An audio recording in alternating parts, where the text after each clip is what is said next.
Hello friends, কেমন আছো সবাই? আশা করছি ভালো আছো। আমিও ভীষণ ভালো আছি। তোমাদের সঙ্গে আজ আমি খুকুমণি চলে এসেছি একটা ছোট্ট আমার কর্মজীবনের ছোট্ট একটা কাহিনী বা স্টোরি যা হোক বলতে পারো, সেটা তোমাদের সঙ্গে আজকে শেয়ার করার জন্য চলে এসেছি। এবার দেখো, আমি করি হোম কেয়ার সিস্টার ডিউটি। সেটা হয়তো তোমরা অনেকেই জানো না, তোমাদেরকে একটু বুঝিয়ে বলছি। কলকাতার যে বড় বড় হসপিটালগুলো আছে, যেমন অ্যাকচুয়ালি হসপিটাল না, ওটা হচ্ছে বেসরকারি হসপিটাল, কিন্তু খুব বড় সড়ো, যেগুলো হচ্ছে নিউরো সায়েন্স, আইএনকে যেটা আমরা বলে থাকি, neuro science institute of neuro science Kolkata. আর হচ্ছে রুবি, তারপরে মণিপাল, তারপর অ্যাপোলো, এই ধরনের যেইগুলো থাকে, সেইখানে যে পেশেন্টগুলো রাখা হয়, সেই পেশেন্টগুলোকে এমন একটা অবস্থায় ছাড়া হয়, তারা কিন্তু বাড়িতে এসে সেই অসুস্থই থাকে, মানে তাদেরকে মানে হোম কেয়ারেই রাখতে হয়, মানে বেডেই রাখতে হয় তাদেরকে। এবার বাড়ির লোকের দেখা সেইগুলোকে সম্ভব না, তাই একটা সিস্টার আর একটা অ্যাটেন্ডার দিয়ে তাকে ঘরে শিফট করে দেওয়া হয়, যাতে ওইখানের আইসিইউতে থেকে সে ইনফেক্টেড না হয়ে যায়, সেই জন্য। আর সেই সব পেশেন্টকে দেখাশোনা করি আমি, আর আমার একটা থাকে হেল্পিং হ্যান্ড। চলো, এসব কথা আমি বলতে যাচ্ছি না, আমি বলতে যাচ্ছি যে একটা স্টোরি হয়েছে আমার লাইফে। মানে এরকম অনেক স্টোরি আছে, আজকে ফার্স্ট একটা শেয়ার করছি, পরে পরে তোমাদের সঙ্গে আরও শেয়ার করব। তো এবার হচ্ছে দুটো কন্ডিশানে আমাদের পেশেন্ট তোলা হয়। সেটা হচ্ছে, এক তো আমাকে সোজা হসপিটাল যেতে হয়, ওখানে পেশেন্টের ডিসচার্জ হয়, ওখান থেকে পেশেন্ট নিয়ে পেশেন্টের বাড়িতে চলে আসি, যেখানে আমাদের টোটাল একদম বেড থেকে অক্সিজেন থেকে, তারপর সাকশন মেশিন, তারপর মনিটর, মানে অল থাকে, যেটা আমরা দিয়ে পেশেন্টকে সুস্থ করে তুলি ধীরে ধীরে। সেটা অনেকটাই লং লং ব্যাপার আর কি। আর একটা কন্ডিশন থাকে, যেটা হচ্ছে পেশেন্ট, মানে ওল্ড পেশেন্ট যেটা, সেটা অনেক দিন থেকে ঘরে আছে। এবার ধরো সেইখানে যে ব্রাদার্স বা সিস্টার আছে, তার যখন ছুটি লাগবে, তখন কোনো না কোনো ব্রাদার্স বা সিস্টারকে যেতে হয়। তো সেই রকমই একটা পেশেন্টের কাছে আমি যাচ্ছিলাম নিউ টাউনে, তার অভিজ্ঞতাটাই বলছি। এবার আমি রীতিমতো ট্রেনে করে হাওড়া পৌঁছেছি, কিন্তু আমাকে বারবার ওখান থেকে যে ব্রাদার্স আছে সে ফোন করছে, তুমি একটু তাড়াতাড়ি আসো না, তুমি একটু তাড়াতাড়ি আসো না, এলে খুব ভালো হয়। তো আমি জিজ্ঞেস করলাম, কেন, কি হয়েছে, এত তাড়া কিসের? তখন বলছে, আমার তো জ্বর হয়ে গেছে, আমি পেশেন্টের কাছে থাকলে পেশেন্টেরও জ্বর হবে, আবার আমিও আরও ইনফেক্টেড হয়ে যাব, তুমি তাড়াতাড়ি এলে আমি তাড়াতাড়ি বেরিয়ে যেতে পারবো।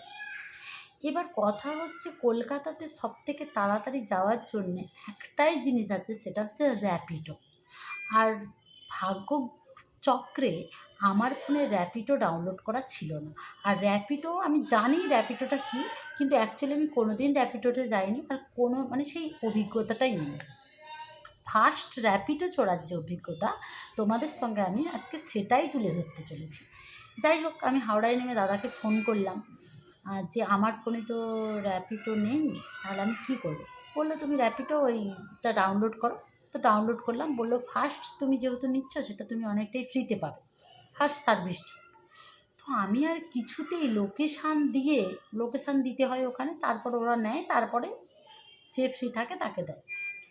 তো আমি কিছুতেই আর দিয়ে ঠিক আর করতে পারলাম না। তখন আমি দাদাকে আবার ফোন করলাম, ফোন করে বললাম, ঠিক আছে, আমি তো পারছি না, তুমি একটা কাজ করো না, তুমি ওখান থেকে বুক করে দাও, আর আমি টাকা দিয়ে দিচ্ছি কি।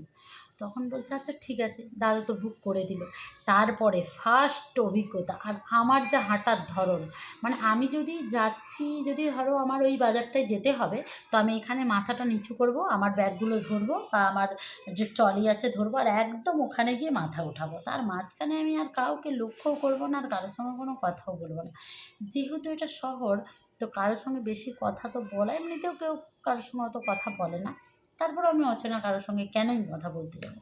যাই হোক, কিন্তু মাঝখানে যে র্যাপিডোর দাদা দাঁড়িয়েছিল, আমি তো ওনার মুখের দিকে তাকাইনি, আর উনি আমার নাম জানেন না, উনি দাঁড়াও দাঁড়াও দাঁড়াও দাঁড়াও করে যাচ্ছে, আর আমি টং টং করে চলে গেছি। তারপরে আবার উনি ওই দাদার থেকে ফোন নাম্বার নিয়ে আমাকে ফোন করলেন, তখন আমি পিছন ঘুরে দেখছি, ও আচ্ছা, ওখানে দাঁড়িয়ে আছে। তারপরে আমি গেলাম, আমি গিয়ে ওনাকে বলছি, ওটিপি দিন। উনি তো আমার মুখের দিকে হাঁ হাঁ করে তাকিয়ে আছেন।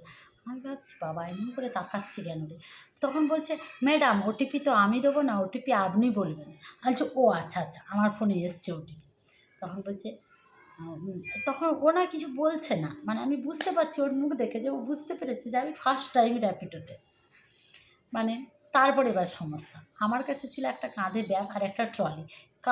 কারণটাও বলে রাখি, কারণ আমরা যখন কোথাও ডিউটিতে যাই গোটা সংসারের সব কিছু তুলে নিয়ে যাই, মানে মানে যা এ টু জেড ব্রাশ থেকে শুরু করে রাত্রে শোয়ার নাইট ক্রিম পর্যন্ত আমার কিন্তু ওই ট্রলি আর ব্যাগের মধ্যেই থাকে। এবার কথা হচ্ছে মানে আমি তো যাই ধরো ট্যাক্সি করে নিই কিংবা নাহলে ওলা করে নিই কিংবা না হলে বাসে কিংবা না হলে আমাদের যে কোম্পানির গাড়ি থাকে তারা পৌঁছে দেয়। এবার আমি তো কখনো ওই বাইকে করে ওই সব জিনিস নিয়ে যাওয়া অত অভ্যাস নেই। এইবার একবার ভাবছি আমি ট্রলিটা তুলবো তারপরে বসবো, নাকি আগে বসে যাব তারপরে ট্রলি তুলবো। এবার আমি একবার বসেও গেলাম, ওর কাঁধে ধরে চেপে টেপে বসেও গেলাম, আর ট্রলি তুলতে পারছি না। তারপর এইরকম এক দুবার করার পরে ও বলছে, আর যথেষ্ট ভদ্র একটা মানুষের পাল্লায় পড়েছিলাম, মানে দাদাভাই যাকে বলে তার পাল্লায় পড়েছিলাম। তখন বলছে, ম্যাডাম আপনি বসুন, আমি আপনার ট্রলিটা তুলে দিচ্ছি। সে তো অনেক কষ্ট করে এরকম ঝুঁকে মুখে, আর লম্বা চওড়া ছেলে ছিল, সে অনেক কষ্ট করে ঝুঁকে টুকে আমাকে দিল। এবার যাই হোক আমি নিয়ে বসলাম।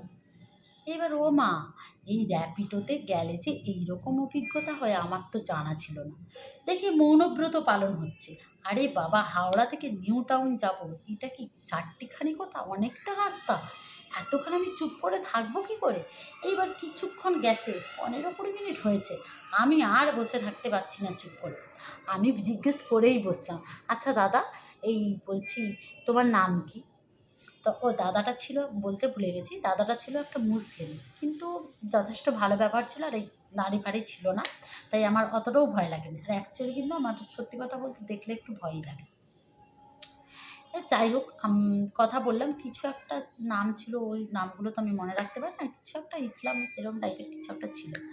যাই হোক আবার কিছুক্ষণ ব্যাস ওই নামটুকু বলেই উনিও স্টপ আমিও স্টপ। আবার কিছুক্ষণ যাচ্ছি, আবার মাথার মধ্যে একটা কোশ্চেন, আচ্ছা দাদা, এটা কি তোমার নিজের গাড়ি? বলছে, হ্যাঁ ম্যাডাম, এটা তো আমার নিজের গাড়ি। আসলে এইসব কাজ করতে গেলে নিজের গাড়ি না থাকলে তো ওরা কাজ দেয় না। আবার চুপ। আবার কিছুক্ষণ গেলাম, আবার একটা কোশ্চেন মাথায় এসছে, আচ্ছা দাদা, বলছি তোমার কি বিয়ে হয়ে গেছে? বলছে, হ্যাঁ আমার বিয়ে হয়ে গেছে, আমার 2টো ছেলে। আচ্ছা হলো। আবার কিছুটা গেছে, আবার কোশ্চেন মাথার মধ্যে, মানে মাথাটাকে আমি কোশ্চেন করা থেকে বন্ধই রাখতে পারছি, মুখটাকেও বন্ধ রাখতে পারছি না, কি বলবো। এবার কথা হচ্ছে ওদের মানে ওদের ওই এক্সপিরিয়েন্সটা আছে চুপ থাকার, কারণ কলকাতার মেয়েগুলোর প্রচুর অ্যাটিটিউড। পাশে বসে থেকে কেউ হোঁচট খেয়ে পড়ে গেলে ওকে তুলতেও জানে না, আর এটাও বলতে জানে না, আহা গো তোমার লেগেছে, এটাও বলতে জানে না। যাই হোক ওরা ওইটা অভ্যস্ত, আর আমি তো এসছি ওয়াজ পাড়াগা থেকে, আমি না বকে থাকতে পারি না। এবার যাই হোক কিছুটা গিয়ে আবার জিজ্ঞেস করছি, দাদা, আর তোমার ওয়াইফ কিছু করে নাকি হাউস ওয়াইফ? বলছে, না না, আমার ওয়াইফ বাড়িরও কাজ সামলে, আর ওই সামনে একটা স্কুলে স্কুলে একটা কাজ করে, আর ঘরেও টুকিটাকি অনলাইনে, এখন তো অনলাইনে অনেক মেয়েদের বিজনেস, তো অনলাইনেও কিছু কাজ করে। আমি বললাম, ও আচ্ছা তাহলে তো ভালো। যাই হোক এইটুকুই কথা হয়েছিল দাদাটার সঙ্গে। অ্যাকচুয়ালি কিন্তু দাদাটা সত্যি কথা বলতে যথেষ্ট ভদ্র আর যথেষ্ট ভালোভাবে আমাকে পৌঁছে দিয়েছে, আমাকে অনেক হেল্পও করেছে। আবার এটাও বলছিল যে, ঠিক আছে ম্যাডাম, তুমি নামো, নামার পর আমি তোমাকে শিখিয়ে দেবো কীভাবে র্যাপিডো মানে বুক করতে হয়। কিন্তু দাদাটা নামার পরে তার আর মনে নেই, আর আমারও মনে নেই পেশেন্টের কাছে তাড়াতাড়ি যাওয়ার চক্করে। যাই হোক এইবার কথা হচ্ছে, যখন আমি যাচ্ছিলাম একটা জিনিস ভাবছিলাম যে, উফ, বাসে তো কী গরম লাগে, আর মেট্রোতে ওঠা সে তো আরেক ঝ্যাপা। ঠিক আছে, একদিকে র্যাপিডোটা ভালোই হয়েছে, আর কি সুন্দর ফিলিংস যখন ওই যে কি বলে বিশ্ব বাংলা গেটের নিচে দিয়ে যাচ্ছিলাম, তখন মনে হচ্ছিল মানে বয়ফ্রেন্ড গার্লফ্রেন্ড ছিলাম না, কিন্তু সেই ফিলিংসটা নিচ্ছিলাম, মনে হচ্ছিলো যেন বয়ফ্রেন্ডের মানে গাড়িতে চড়ে ওই লং ড্রাইভে যাচ্ছি। তখন মনে হলো না, ঠিকঠাকই আছে জিনিসটা, একদিকে ভালোই হয়েছে। এই আমরা যারা খুব তাড়াতাড়ি পৌঁছানোর জন্যে মানে তাড়াতে থাকি, তাদের জন্য কিন্তু এটা খুবই একটা ভালো জিনিস। র্যাপিডোর অভিজ্ঞতা আমার ফার্স্ট অভিজ্ঞতা খারাপ না, কিন্তু আমি যার গাড়িতে বসেছিলাম তার কিন্তু অভিজ্ঞতা আমাকে নিয়ে যথেষ্ট খারাপ হয়েছে। এবার হচ্ছে মানে এরকমই ব্যাপারটা, আর কিছু না। এবার হচ্ছে ওই একটাই ফিলিংস দিচ্ছিলাম যে খুব ভালো লাগছিল, একদম ফ্রি লাগছিল। মানে কথাটা হচ্ছে আমার ফ্রি থাকতে খুব ভাল লাগে। আর বাসে তো জানোই কেমন একটা জ্যামের মধ্যে মাঝে, মাঝে তো আমার আবার উল্টিও হয়ে যায়। তো এইটুকুই বলার ছিল যে ফার্স্ট অভিজ্ঞতা র্যাপিডোর খুব ভালো ছিল। তোমরা কারা, কারা ফার্স্ট র্যাপিডোতে চড়তে গিয়ে কোনো ভুল করেছো কিনা বা আমার মতো ওটিপি ওকে চেয়ে বসেছো কিনা অবশ্যই আমার সঙ্গে শেয়ার করো। আর আমার যদি ভিডিওটা ভালো লাগে আ শেয়ার করে, কমেন্ট করে, লাইক করে পাশে থেকো। আর অবশ্যই সাবস্ক্রাইব করতে ভুলো না কিন্তু। না হলে আমার এই যে আ ধরো ছোট, ছোট যে গল্পগুলো তোমাদের কিন্তু অজানা থেকে যাবে। আর তোমাদের গল্পগুলো আমার কিন্তু জানা হবে না, যেটা তোমরা কমেন্টে করবে। আমি জানি কমেন্ট করবে তোমরা। চলো ভালো থেকো, সুস্থ থেকো। Tata, bye, bye. Love you. মুয়া।